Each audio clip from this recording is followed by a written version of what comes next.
दिल्ली से लौटते ही मुख्यमंत्री पुष्कर सिंह धामी से देहरादून सचिवालय में उत्तराखंड बीजेपी के प्रभारी दुष्यंत गौतम की मुलाकात हुई। बंद कमरे में तकरीबन 1 घंटे तक ये मुलाकात हुई और इस मुलाकात के कई मायने तब निकाले जा रहे हैं क्योंकि अमित शाह से भी मुलाकात दिल्ली में बुधवार को पुष्कर सिंह धामी की हुई थी।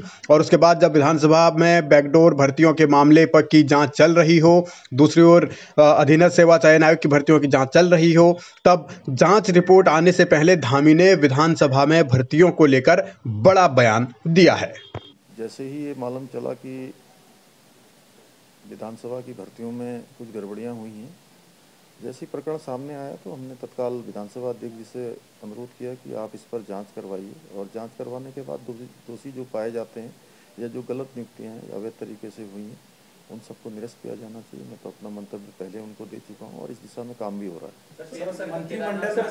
धामी की बातों से ये साफ है कि विधानसभा में जितनी भी बैकडोर एंट्रियां हुई हैं, अगर वो गलत तरीके से की गई, नियमों के खिलाफ की गई, तो उन लोगों की नौकरियों पर खतरा है। मतलब कि 400 साढ़े 400 से ज़्यादा विधानसभा के कर्मचारी जो बैकडोर एंट्री से आए हैं, जिनको उनके आकाओं ने रखवाया, चाहे वो बीजेपी के नेता हों, चाहे कांग्रेस के नेता हों, चाहे किसी और संगठन से जुड़े हुए लोगों के करीबी हो, रिश्तेदार हों, जिन लोगों ने भी जिनको रखवाया है, अगर वो गलत तरीके से रखे गए हैं तो उनकी नौकरी जाएगी। ये तो धामी संकेत दे रहे हैं। हालांकि अभी जांच रिपोर्ट का इंतजार है सार्वजनिक होने का। जब वो सार्वजनिक होगी तब स्पीकर क्या फैसला लेंगी उसका भी इंतजार करना पड़ेगा। लेकिन सवाल ये है कि धामी ये तो कह रहे हैं कि जिन लोगों को नौकरियों पर रखा गया है, अगर गलत तरीके से रखा तो उनको हटाया जाए, निरस्त किया जाए, रद्द की जाए भर्ती। मगर जिन लोगों ने ये गड़बड़ी की, जिन लोगों ने भर्तियां की, जिन लोगों ने नियमों को ताक पर रखकर अपने रिश्तेदारों को, नेताओं के रिश्तेदारों को नौकरी दी, क्या उन पर भी गाज गिरेगी?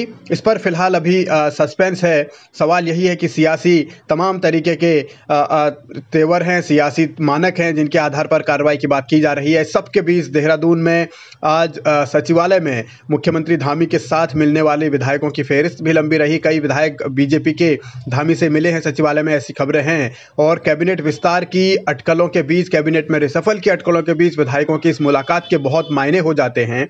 यानी कि किसको कुर्सी मिलेगी, नहीं मिलेगी, ये जब अटकलें हैं तब धामी से विधायकों का मिलना बहुत कुछ कह रहा है। हालांकि धामी कुछ और कह रहे हैं। अभी मंत्रिमंडल के बारे में बात नहीं हुई है, अभी आपदा के बारे में और जो हमारा पुलिस मॉडर्नाइजेशन है और किसाऊ डैम जो बनना है उसके संबंध में चर्चा।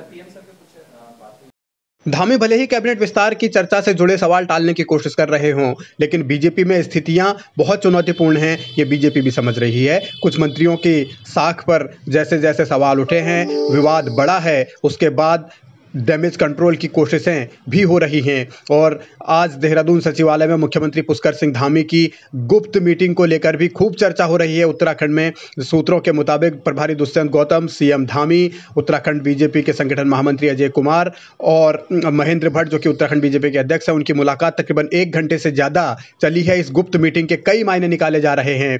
मतलब कि कैबिनेट विस्तार को लेकर कुछ तो सुगबुगाहट है। अब सच कब बाहर आएगा, इंतजार इसका है।